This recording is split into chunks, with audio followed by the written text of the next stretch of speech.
Hello students of North Penn High School, my name is Mr. Krueger, and I'm here to present to you the dangers of cyberbullying. So cyberbullying is any form of bullying that takes place using electronic technology. Now cyberbullying may take on many different forms. Right? One form is exclusion, where you're excluding somebody that maybe doesn't have an iPhone or doesn't have Instagram or whatever technology students are using these days. You have harassment, which is name calling. You have outing, which would be like sharing somebody's personal information in a group chat. Cyber stalking is particularly dangerous, so be wary of adults that are trying to talk to you online through social media. Right? Fraping is when students are basically impersonating you online. All right, so they're going online. As you, and then they're saying things that you wouldn't normally say. Sometimes they'll even go as far as create fake profiles to fool people into thinking that you're saying these things that you're not actually saying. Right? We have triggering, trolling.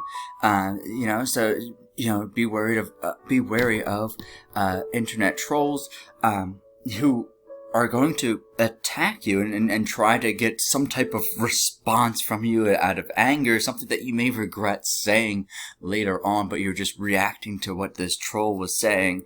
And then, of course, we have, catfishing, people that are trying to deceive you online.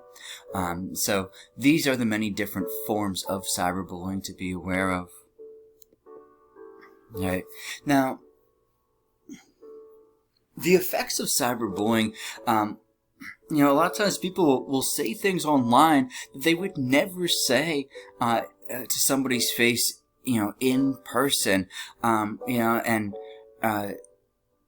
online, you kind of feel disconnect from the person that you're bullying, but that cyberbullying can have very, very, very real consequences. So the person that's being cyberbullied, whether it's you or, a classmate, some of the consequences are a decline in academic performance, severe effects on their mental health, like long-term depression.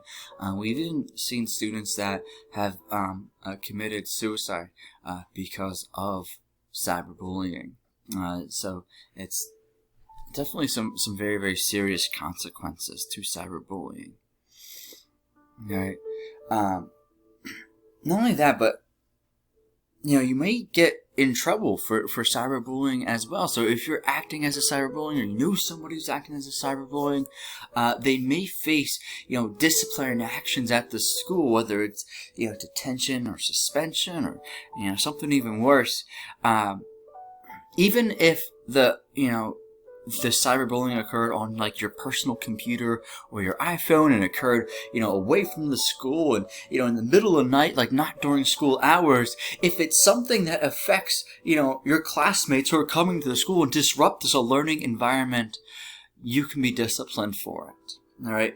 And almost all states have laws that prevent bullying, including cyberbullying, so you may even get into some legal trouble as well. So, what should you do if you're the victim of a cyberbully? The number one thing that we see here is tell someone. All right. Make sure that you report to a trusted school administrator or teacher so they can help you out. They can give you the support that you need to kind of get through this situation. Right. You also want to collect any evidence. Take a screenshot of the cyberbullying that has occurred. Right.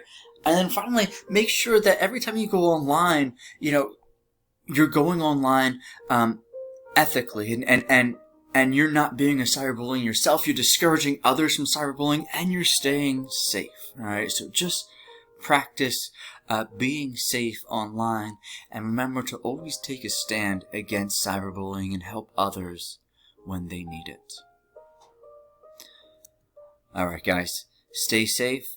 Here are my references, and let me know if you guys have any questions. Thanks.